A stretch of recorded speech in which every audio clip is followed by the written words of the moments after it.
ये मैंने पहन ली। बहुत बढ़िया। बहुत बढ़िया मंच संचालन करते हैं दादा।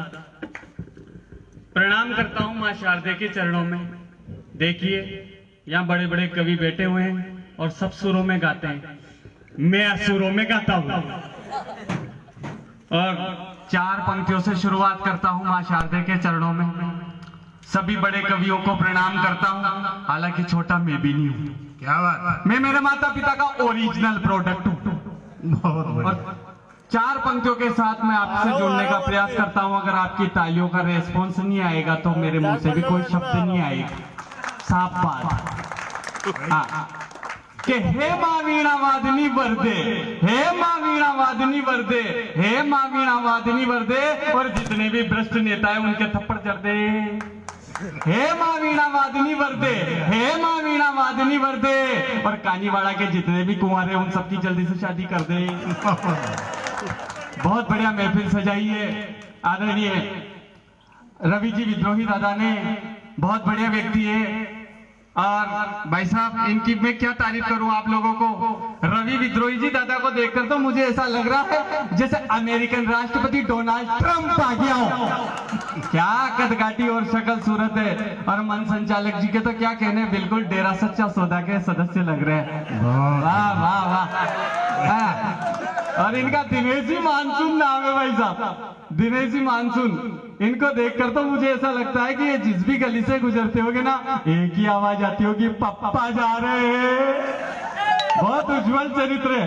बहुत बढ़िया। और 2 पंक्तियां आदरणीय संचालन महोदय के लिए रखता हूं। बहुत अच्छी व्यक्ति है, मैं इनसे बहुत प्रभावित हूं कि जब से तुमको देखा है, जब से तुमको पाया है, जब से तुमको देखा है, जब से तुमको पाया है, लगता है कानीवाड़ा के जंगलों से जिंदा भूत भाग आया है।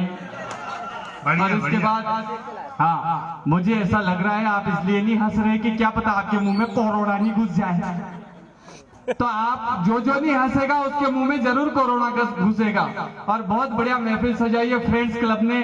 फ्रेंड्स को मित्र कहते हैं। और किसी शायर ने बहुत अच्छी बात कही है कि जो माहौल को महका दे उसे इत्र कहते हैं, जो माहौल को महका दे उसे इत्र कहते हैं, और जो जिंदगी को महका दे उसे मित्र कहते हैं। एक बार फ्रेंड्स क्लब के लिए आदरणीय दिलीप जी सरपंच साहब यहाँ पर बैठे हुए हैं, और सुरेश जी साहू जी भाई साहब, सुरेश जी प्रजापति जी, सभी सज्जन मुझे मिले और सभी का बहुत बड़ा प्रेम मिला।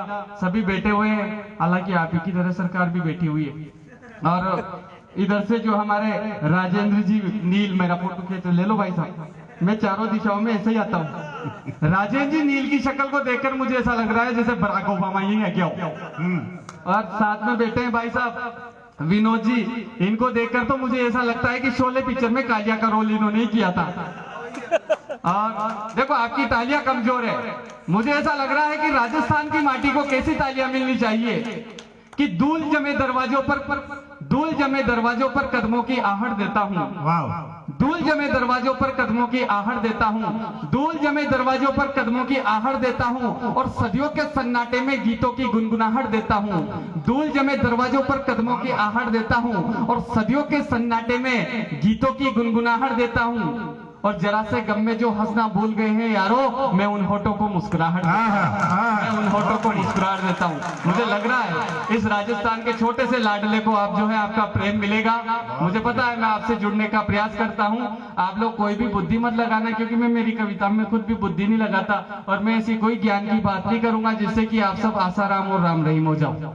क्योंकि जिसने भी भारत देश में ज्ञान की बात की सब चक्की पीस रहे जेल में। तो भाई साहब मैं बड़ा अज्ञानी व्यक्ति हूँ, और हमारे बीच में जो है डालचंद दादा बैठे हुए हैं, है ना। जब इनका जन्म हुआ तो मोहल्ले में मिठाई बटी, तो इनके रंग रूप को देख करके लोगों ने कहा कि जन्म किसका हुआ है, जन्म किसका हुआ है।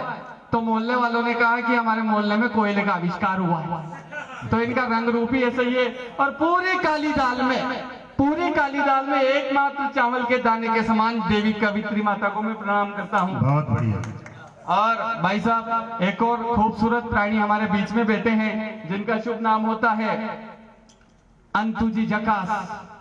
जब मोहल्ले में माताएं जो है नागपरंड पंचमी का व्रत रहती होगी और उनको नाग दिखाई नहीं देता होगा तो इनकी पूजा कर लेती होगी।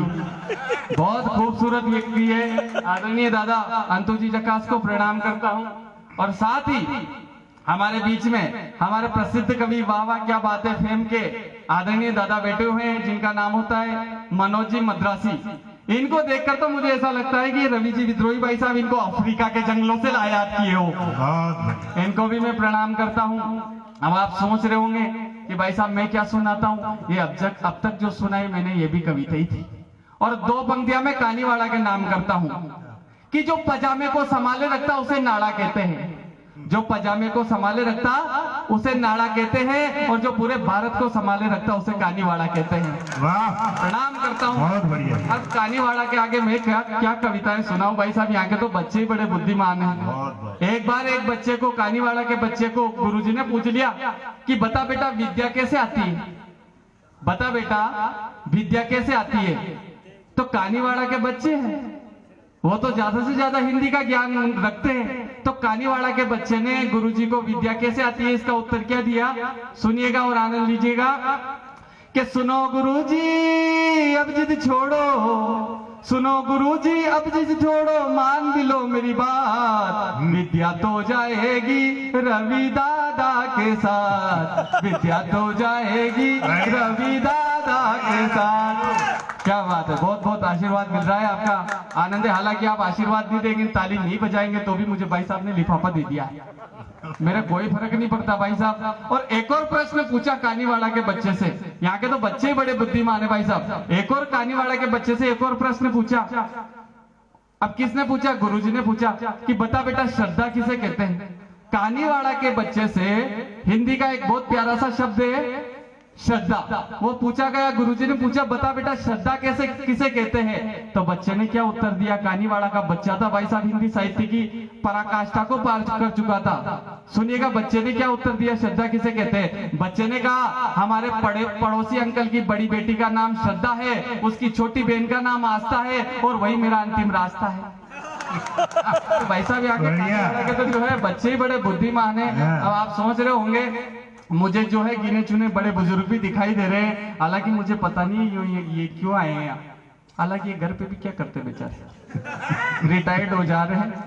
तो मुझे जहां बड़े बुजुर्ग दिखाई देते हैं, कहा जाता है वो धरती जन्नत होती है, और उसी जन्नत के नाम, बड़े बुजुर्गों के नाम 4 पंक्तियां रखता हूं कि पुरखों के चरणों में ही प्रीत मिलती है, पुरखों के चरणों में ही प्रीत मिलती है, पुनित प्रेम की सदा उम्मीद मिलती है, पुरखों के चरणों में ही प्रीत मिलती है, पुनित प्रेम की सदा उम्मीद मिलती है, और यह है देव हमारे इनको ना बिसराओ रे, यह है देव हमारे इनको ना बिसराओ रे, इनके आशीष तले ही जीत मिलती है, इनके आशीष तले ही जीत मिलती बहुत बढ़िया। है। मुझे पता नहीं है आप कौन सा सुनते हैं, क्या सुनते हैं, लेकिन मैं आपसे जुड़ने का प्रयास कर रहा हूं भाई साहब। और इससे पहले मैंने वीर रस की कविता भी लिखी, हालांकि मैं आजकल हास्य रस की कविता लिखता हूं, लेकिन इससे पहले मैंने वीर रस की कविता पर प्रयोग करके देख लिया भाई साहब, कुछ भी हासिल नहीं हुआ।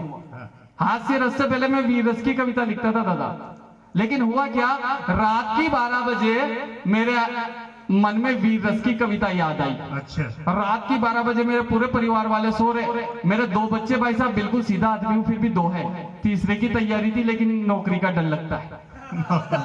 तो भाई साहब मेरे कुल मिलाकर टोटल मात्र 2 बच्चे हैं। दोनों बच्चों में से एक बच्चा पलंग पर इधर सो रहा था और एक बच्चा इधर सो रहा था, और मेरे अचानक नींद में वीर रस की कविता आई। मैंने वीर रस की कविता बोली, दूर हटो रे दुनिया वालों, हिंदुस्तान हमारा है।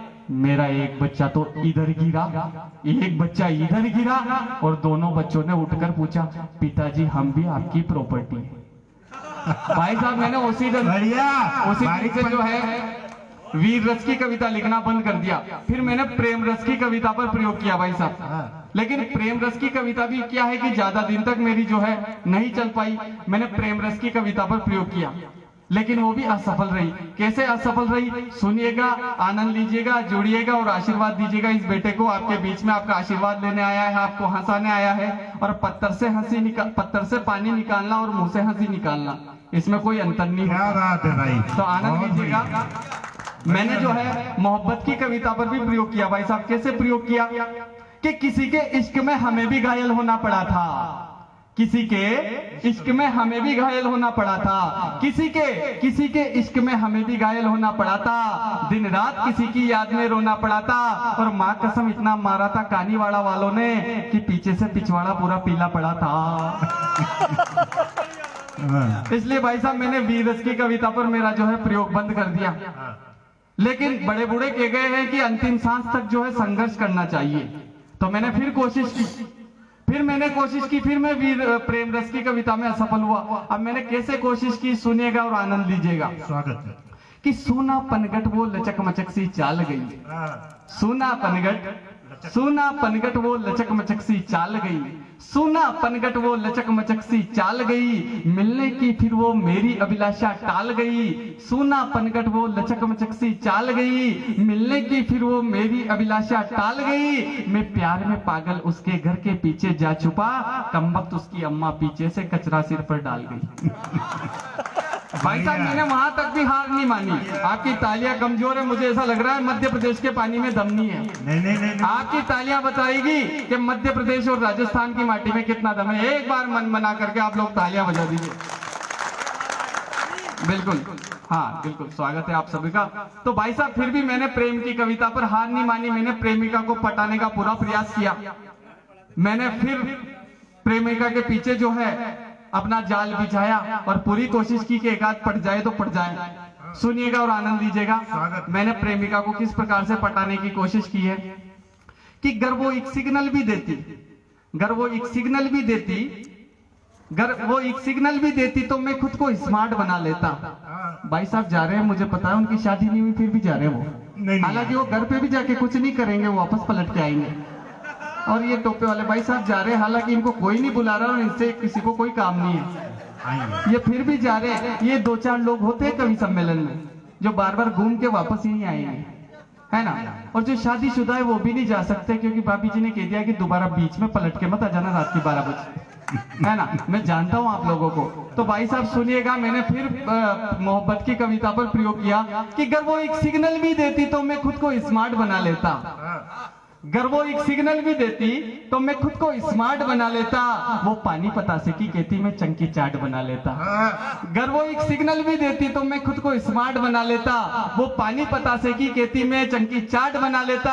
अगर 1 GB भी मोहब्बत दिख जाती उसके अंदर मेरे लिए, मैं दावे से कहता खुद को 64 GB वाला दावे से कहता खुद को 64 GB वाला मेमोरी कार्ड बना लेता। तो भाई साहब ऐसी घटनाएं हो जाती है। अभी लॉकडाउन का समय चल रहा था, कोरोना काल था, और उसी समय जो है एक पत्रकार जी मेरे घर आ गए और मेरे पर प्रश्न पे प्रश्न दागने लगे। और पहला प्रश्न पत्रकार जी ने आते ही मुझसे पूछा कि बताओ कवि जी, मध्य प्रदेश में कमलनाथ जी को सिंधिया जी ने कान में क्या कहा। सुनिएगा और आनंद लीजिएगा, मजा आएगा। देखो मजे का कोई भरोसा नहीं है, मौसम बने तो बने वरना आखिर रात नहीं बने, इसलिए सुनिएगा और आनंद लीजिएगा। लॉकडाउन के दौरान कोरोना काल में एक पत्रकार जी मेरे घर आए और उन्होंने मुझसे प्रश्न किया कि बताओ कवि, मध्य प्रदेश में कमलनाथ जी को सिंधिया जी ने कान में क्या कहा। अब सुनिएगा, पत्रकार जी ने पूछा है, उत्तर देना पड़ेगा दादा। बिल्कुल। तो मैंने कुछ इस प्रकार से उत्तर दिया कि सिंधिया जी ने कमलनाथ जी के कान में क्या कहा। सुनिएगा और आनंद लीजिएगा। सिंधिया जी कमलनाथ जी के कान में बोले, ये गलियां ये जो बारा, यहाँ आऊं ना दोबारा, अब हम तो गए बीजेपी के, तेरा यहाँ कोई नहीं, कि तेरा यहाँ कोई नहीं। कल भी सूरज निकलेगा, कमलनाथ जी यूं करे यूं, कल भी पंछी गाएंगे, सब तुमको दिखाई देंगे, पर हम न नजर आएंगे। तो कमलनाथ जी कहाँ के कम पढ़ने वाले थे भाई साहब। कमलनाथ जी ने भी सिंधिया जी के कान में कुछ बात कही। सुना दूं अगर आप लोगों का इशारा मिले तो। बिल्कुल, एक बार जोरदार तालियां बजाते हैं भैरव भाई। अब कमलनाथ जी ने सिंधिया जी के कान में क्या कहा, रोते रोते कहा कमलनाथ जी ने, छोड़ के न जाओ सिंधिया, छोड़ के न जाओ सिंधिया, हमने तुमको ये दिल दे दिया, हमने तुमको ये दिल दे दिया। लेकिन बात भाई साहब यहाँ तक ही थमने वाली नहीं थी। जब सिंधिया जी बीजेपी में आए तो बीजेपी वालों ने भी कुछ इस प्रकार से सिंधिया जी के कान में क्या कहा, कुछ कहा। अब क्या कहा बीजेपी वालों ने सिंधिया जी के कान में, सुनिएगा। जब सिंधिया जी बीजेपी में आते हैं तो बीजेपी वाले किस प्रकार से सिंधिया जी का स्वागत करते हैं। आए हो मेरी जिंदगी में तुम बहार बनके, वाह। मेरी पार्टी में यूं ही रहना। बस आप चल बसे। आए हो मेरी पार्टी में तुम बहार बनके, मेरी पार्टी में यूं ही रहना है, मेरी पार्टी में यूं ही रहना, तुम प्यार प्यार बनके आए हो मेरी पार्टी में तुम बहार बनके। लेकिन भाई साहब, इसी दौरान मध्य प्रदेश के साथ साथ राजस्थान में भी पंचायती राज चुनाव चल रहे थे। तो वहां रोज नेताजी आते और अपने भाषण देते, रोज प्रचार करते और जीतने के लिए वोट मांगते। एक दिन नेताजी आए हमारे गांव में और उन्होंने वादा किया, विकास का वादा किया। अब उन नेताजी ने विकास का वादा किस प्रकार से किया, सुनिएगा और आनंद लीजिएगा। स्वागत। सड़क बनाऊंगा मैं, नाली बनाऊंगा मैं। अगर आपकी तालियां मिलेगी तो आगे गाऊंगा, वरना नहीं गाऊंगा मैं। कि सड़क बनाऊंगा मैं, नाली बनाऊंगा मैं घर घर में राशन पहुंचाऊंगा। मेरी पार्टी चुनोगे, टड़ड़ड़ड़ड़, मुझे वोटिंग करोगे। मेरी पार्टी चुनोगे, टड़ड़ड़ड़, मुझे वोटिंग करोगे।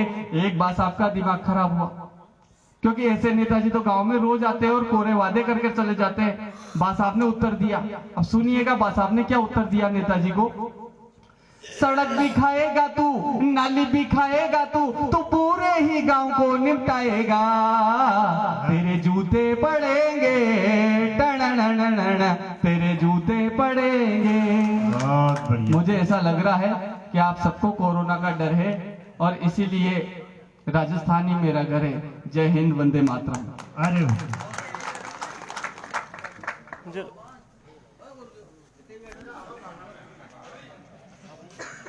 चलो बहुत बढ़िया। रवि भाई कहाँ जा रहे हो? एक बार जोरदार भांडा फोड़ के लिए।